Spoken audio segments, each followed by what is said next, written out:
Make a Phylogenetic Tree by Whitney, Hannah, and Sam. Here we are going to explain how to create a phylogenetic tree in a cladogram. Classification basics. The classification basics are domain, kingdom, phylum, class, order, family, genus, and species. Domain being the broadest and species being the most specific. An example of a classification is a dog. The domain for a dog is a Eukarya, the kingdom is an Animalia, the phylum is a Chordata, the class is a Mammalia, the order is a Carnivora, the family is a Canidae, the genus is a Canis, and the species is a Canis lupus.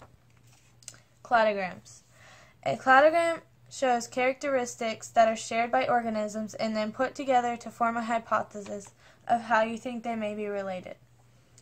You read a cladogram by starting at the bottom, working your way up, showing the similarities between the top animal and the animals below.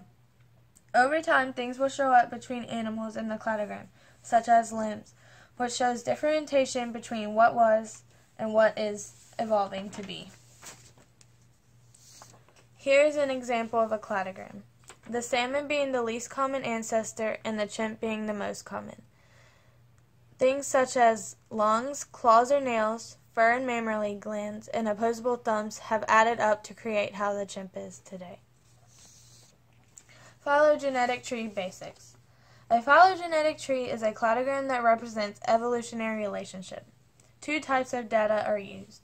The first type of data is shared derived characters, which shows physical traits that represent evolutionary history, such as homologous structures. The second type of data is DNA and protein sequence data, which is differences in sequences that accumulate as species evolve away from each other. What's the difference between a cladogram and a phylogenetic tree? Well, first, cladograms show branching order and branch lengths are meaningless.